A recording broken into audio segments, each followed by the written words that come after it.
E para a gente conversar um pouco sobre o que esperar de 2014, muitas promessas vão surgindo, né, e promessas de um campeonato, pelo menos para início, um pouco estranho, Anchieta, porque com essa saída do Nacional, a saída do Sport, as entradas aí de Queimadense e Sport Campina, o campeonato fica muito centralizado em duas equipes, né? Então, a gente conversando um pouco sobre isso aqui em off, eu acho que por esse lado aí já dá para ver que perde um pouco, né, o nosso campeonato, né? Boa noite. Boa noite, Rovário. Sem dúvida. Fica meio que um torneio Campinas João Pessoa, né? E sem o 13 e sem o Botafogo, que já diminui um pouco a questão da motivação, né? E também, tecnicamente, há a possibilidade clara de a gente ter um nível muito mais baixo do que o normal. Eu não acredito muito que esses times que entram de última hora, e principalmente o Sport Campina, venha trazer nada de positivo para o nosso campeonato. Infelizmente, né? Infelizmente, eu acho que vai ser outra Pere Lima da vida. Pois é, né? A Pere Lima pelo menos fazia gols, né? Na segunda divisão. E tinha uma atração que era Seu Pedro. Seu né? Pedro, né? Tinha um lado folclórico aí no bom sentido da palavra, né? E a Queimadense em outros tempos, né? Já foi campeão da segunda divisão, conseguiu fazer semifinal de turno, né? Contra o 13 em outra forma de disputa, né? Já bateu de frente, já empatou com o Campinense, eu acho, em uma estreia de competição, mas em cima da hora, como você disse, fica complicado, né, para esses times se organizarem. Os times que têm uma certa estrutura já têm uma dificuldade muito grande, né, Rovares? Imagina quem não tem estrutura, que de última hora diz, do nada você vai participar, né? Eu não sei como é que esses times vão se arrumar. O campeonato começa agora no dia 5 de janeiro, 5 de janeiro, né? Isso. Então está muito em cima, e enfim. Agora, é um campeonato que, tecnicamente, tomara que esteja errado, mas eu acho que esse início aí vai deixar muito a desejar. O Campinense entra aí na frente de todo mundo, né, com um investimento muito maior, em condição realmente de disparar, pelo menos na teoria. Vamos esperar na prática como é que isso vai funcionar. Acho que essa entrada do Sport Campina, principalmente, acho que a Queimadense, como você falou aí, a gente tem que respeitar porque tem uma certa história aí, uma certa tradição. E até a segunda divisão agora foi disputando a vaga até o fim. Justamente, né? foi. Então, mas o Sport Campina, em tese, já é um rebaixado, pelo menos é uma preocupação a menos para os times que disputam aí o rebaixamento. Já tem uma vaga garantida. Pois é, uma coisa que a gente vinha falando aí, já que a gente acompanhou de perto e cobriu aí a segunda divisão esse ano do Paraibano, é que voltaríamos a ter mais de um clássico na primeira divisão. Porque Botafogo e Alto Sport, com todo respeito à tradição, deixou de ser, né? Jogo de torcida única, praticamente lá em João Pessoa. Nacional e Sport seria o outro clássico, né? Os dois saem de mãos dadas, né? Como é que você vê a questão da cidade de Patos?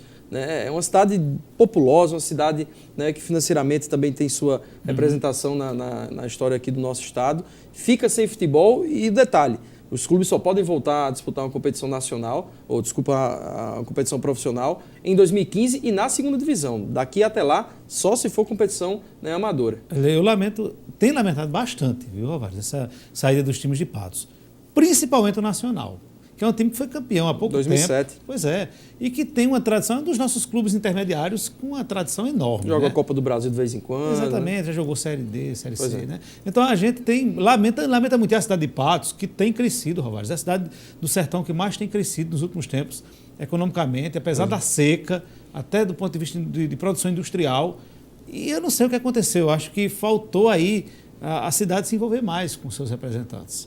Lamentável isso, eu lamento bastante. Acho uma perda grande para o futebol paraibano. Faltou a cidade de Patos se envolver e faltou também algo que aqui na Paraíba a gente não tem. A federação também chegar e pegar um seu filiado aí pela mão. Né? Pois é, o Sport e o Nacional ficando de fora. O Sertão agora que teria uma representatividade de 40%, né, porque eram 2 de Patos, o Atlético e o Souza, cai aí para 20% só. Né? O Sertão fica muito pouco representado. E a gente lamenta cidades como Guarabira, por exemplo. A cidade como Guarabira não tem nenhum representante nem jogando a segunda divisão. Outra cidade tem crescido, né? Mas também não tem um estádio que preste. Eu acho que o pessoal de lá tem que se envolver mais com isso também. Acho que falta muito apoio ao futebol de um modo geral. E o futebol na Paraíba tem que se voltar para uma certa profissionalização, né? Que é um amadorismo que começa da federação e passa pelos clubes e a gente vê que as cidades continuam com essa visão. É lamentável. E não pode ser também assim, eu acho que nem ao céu nem ao inferno. A prefeitura não pode dar as costas totalmente a times como, por exemplo, o Sport Nacional, que de certa forma movimentam a cidade quando recebe outros times. Né? Uma cidade que, como você disse, cresce financeiramente, que tem empresários que poderiam dar um apoio, alguma forma poderia existir ali. Mas parece que os dois, né, deram aquele blefe que sempre dão todo ano e esse ano não colou, né? E aí não tiveram como voltar atrás. E a prefeitura não precisa, Rovário, simplesmente pegar o dinheiro público e sair jogando no cofre dos clubes. Como aconteceu em João Pessoa. Exatamente, mas ela tem muita forma de ajudar. Um telefonema de um prefeito para um empresário já a gente sabe que isso funciona. Com certeza. Né? Então as coisas que infelizmente aqui na Paraíba estão muito devagar. E aí a gente vai começar mais um campeonato, daqui a pouco vem aquele moído de novo que a gente tem acompanhado nos últimos anos. Que estádio, né? Estádio não está aprovado, nós temos 2 estádios aqui na Paraíba, os nossos 2 principais estádios que, tudo bem, estão passando por reforma, mas ninguém sabe se vão poder sediar jogos no começo do ano. O Roberto Lira já vem falando sobre isso, né? Sobre essa questão. O Amigão já é praticamente certo que vai operar no início ali com 50% pelo menos da capacidade para os torcedores, né? As obras vêm acontecendo, a gente tem acompanhado de perto, né? Inclusive essa semana a gente vai trazer mais uma matéria para falar sobre isso, mas assim, antes tarde do que nunca, mas vai haver o problema, né? E principalmente agora com 4 equipes jogando em Campina, né? O que esperar disso também? Acho que deveria ser uma exigência mínima até de uma federação que um time que entre na competição tem que ter pelo menos um estádio na sua cidade, não ficar dependendo dos outros. Pois é, e voltando a essa questão, por exemplo, do Nacional, Rovário, você tem um belo estádio. Né? Pois é, lá tem um estádio, né, que a gente sabe que é um dos melhores que tem hoje na Paraíba para se jogar, aí fica completamente fechado lá. E aí o ano inteiro, né, quer dizer, o futebol paraibano que já tem um calendário para esses clubes mínimo, hoje em dia praticamente 2 meses, né? Não chega a 3 meses. Quem não se classificar no primeiro turno já tchau. E aí, o resto do ano não tem calendário, essas coisas têm que ser repensadas. Eu acho que é isso que vai, aos poucos, levando esses times à falência total. Pois algumas pessoas têm uma visão de que o futebol daqui poderia começar através de... A segunda divisão ela é falida até em princípios, né? Porque você classifica, é campeão e não tem condições de jogar a primeira, é o caso do esporte. Um exemplo, já teve segunda divisão de Alto Esporte e Pereira entrarem já sabendo que estariam na primeira divisão. E a pergunta até que fica, eu ia formular outra pergunta, mas agora veio uma aqui em mente. Quem vai jogar a segunda divisão do ano que vem? Não tem time. Eu não sei como é que vai ser, porque esse ano você já teve um limite, que menos de 4 já está... Não pode. Não pode, né? Quais são as 4 equipes que a gente poderia aqui dizer que vão participar da segunda divisão do ano que vem? Aí eu estava lendo essa semana, Alvares, o Ceará tem Série C já. No Campeonato Estadual. Série C. Tem tantos times disputando a segunda divisão que você já tem uma terceira. E a gente não tem? Nós temos cidades com condição de... A gente já teve, por exemplo, cadê o Sapé, que já teve um time campeão? A Confiança se acabou, né? O Caporã já disputou o Campeonato Paraibano. América. Né? De repente desapareceu. A gente tem cidade como Mamanguape aqui que tem um potencial, rapaz. Cadê? Não tem futebol. Pombal. Pois é. Muitas cidades. O Monteiro, que a gente tinha, a Socremo, né? Tivemos Atalaia de Bananeiras. Pois é, o Vila Branca de Solânia, desaparece tudo. O América de Esperança, que há quanto tempo que não existe mais. Times que foram, que criaram uma tradição, que passaram, que até fizeram bonito e depois desapareceram, né? O Guarabira faliu, depois surgiu a Desportiva Guarabira, já está falido também. Eu não sei não, é complicado. Pois é, essa questão de estádio preocupa, né, porque, voltando a falar um pouco mais aqui sobre Campina, o Sport Campina, obviamente, não tem estádio, deve mandar seus jogos. Sem campo nem para treinar. Pois é, quando treina no Plínio Lemos, local de prática esportiva amadora.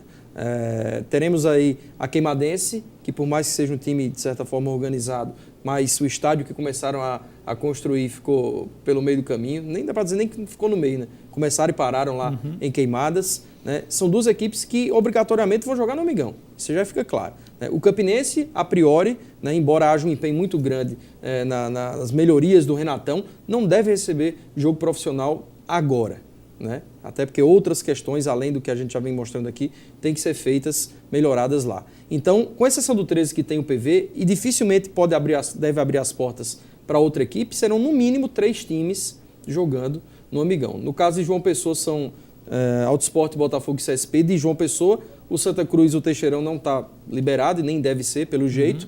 E aí deve se dividir entre Estádio da Graça, que dizem que vai passar pelo menos para os times pequenos tem o Estádio da Graça. Tem o Estádio da Graça. Que daqui a pouco vai ter jogo lá sábado, domingo, segunda, como foi o ano passado. Pois é.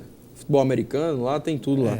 Né? Mas aí seria, imaginarmos aqui, por exemplo, vai jogar Sport Campina e Santa Cruz e Santa Rita no Amigão. Né? É de dar dó, né? Dá um aperto no coração. E assim, o prejuízo, só em você abrir o estádio para esse tipo de jogo, você já está no prejuízo. Com certeza. Porque você não tem motivação, você não tem público, você não tem mídia, você não tem nada. É um negócio lamentável. Até algumas pessoas falavam sobre essa questão da forma como subiram Queimadense e Sport Campina. Parece que a federação utilizou realmente da lei do que é certo perante a lei, mas que é ridículo perante o bom senso, né, para justificar e não querer trabalhar. Né, porque havia possibilidade, né? Justamente, havia possibilidade de mudança sim nos regulamentos. Como não? Pernambuco mudou, Ceará mudou, Rio Grande do Norte também mudou, cada um mudou. Porque quando há uma mudança no calendário nacional, abre brecha para que, mesmo um regulamento não tendo completado 2 anos, possa ser mudado no Estado em prol do próprio futebol. Né? Mas muito foi jogado nessa questão política do que 13 Botafogo seguraram para esse ano, do que Campinense e Souza perderiam no ano que vem, né? Mas ninguém está pensando no futebol paraibano, cada um olhando, né, olhando para dentro do próprio clube. Pois é, a discussão, a gente percebe, mesmo sem participar das reuniões lá, que falta exatamente essas cabeças pensantes e a federação ter esse olhar um pouco mais profissional e também de respeito ao futebol do estado, aos seus filiados, né? As torcidas que têm deixado os estádios. Né? Pois é, eu acho um desrespeito o que foi feito com os times de Patos, uma coisa, acho que a federação poderia ter feito alguma coisa para evitar isso, sabe? Pois é, se lamentar, a tabela deve sair amanhã, né? A tendência é que saia amanhã e vamos ver, né? Com a inclusão desses 2 times, volta-se a ter jogos em terça-feira, quinta-feira, sábado e domingo. Serão 2 semanas em que acontecerão 3 rodadas na mesma semana. Jogos entre 48 horas. E havia um acordo para que os times não jogassem a mais de 100 e poucos quilômetros. Como é que vai ficar agora? Porque agora é jogo em Souza e Cajazeiras, não tem mais nem Patos no meio do caminho, né? Como é que vai ficar isso aí? A tendência é que alguns times eu acho que joguem até 2 jogos fora de casa, né, na sequência, para voltar e mandarem jogos em casa. Expectativa, infelizmente, ruim nesse sentido. Só jogos deficitários a cada 48 horas. É uma coisa, sinceramente, inexplicável. Como é que vai ser no bolso do torcedor também? Né? Pois é. Até os clubes maiores é quem perde com isso, né? Pois é. Porque vão ter que fazer promoções. O torcedor não vai ter condições de pagar R$30 numa terça e R$30 numa quinta. Pois é. Um jogo com uma super motivação, ele já reclama e muitos não vão, né? Imagina um jogo que a gente sabe que não tem essa motivação toda, ele não vai querer pagar o ingresso caro, não vai querer e não pode, né? Porque querer até quer, isso. Não pode. Pois é, Anchieta, obrigado aqui pela participação, né? A gente começa a analisar, conversar, quem acompanha o trabalho tanto do Anchieta na Caturité quanto o nosso aqui na TV Itararé sabe que a gente sempre tenta levantar ao máximo o futebol paraibano, mas de forma crítica também. Não pode dar as costas para os problemas e dizer, o pessoal já está se antecipando, já está agorando o campeonato do ano que vem, de forma alguma. Né? Mas, infelizmente, o que a gente vê daqui de fora é isso. Né? Que Sport Campina não leva ninguém a estádio, Queimadense não leva, Auto Sport hoje já não leva mais, né? Um Santa Cruz dificilmente sem jogar em Santa Rita, o CSP não tem torcida, o Atlético de Cajazeiras também passa por uma fase difícil, o Souza hoje em dia não coloca mais torcida, infelizmente, né? Com exceção de 13 Campinense e Botafogo, né? Serão 7 times aí praticamente, né, participando e só isso. Se a gente não tivesse espírito crítico, Rovares, eu acredito que a gente é até irresponsável profissionalmente. Né? A gente tem a obrigação de ter esse espírito crítico, não de forma irresponsável, mas em cima de uma situação bem clara que está aí. Acho que é uma obrigação nossa também, como formador de opinião, e alguém que nós todos temos uma obrigação, principalmente vocês aqui na TV, que tem esse trabalho diário, né, permanente aqui em defesa do nosso futebol. A editoria de esportes da TV Itararé, a gente sabe que é muito independente, né? Não está aqui para dar satisfação a ninguém, e sim para trabalhar em prol do futebol da Paraíba e de Campina. E esse é o papel que vocês fazem muito bem e que eu acho que quem trabalha com essa intenção de querer um futebol melhor, uma Paraíba melhor, tem que ter esse espírito crítico também. Tá ok, Cheta, brigadão aí. Pois esperar para ver, né? Eu pago para ver, né, que se vai surgir alguma fórmula através da federação dos próprios clubes, que também são totalmente coniventes à ineficácia, né, do não trabalho, da imagem do futebol paraibano e tudo mais, se vai mudar alguma coisa. A preço de hoje, a gente não vê grande melhoria. Embora haja a possibilidade aí de transmissão por parte de uma TV fechada, que é a TV Esporte Interativo, não é a TV aberta, não é? Infelizmente, né, para o cenário do futebol hoje, contribui para o povo lá de fora ver o que a gente tem de ruim. É a minha opinião.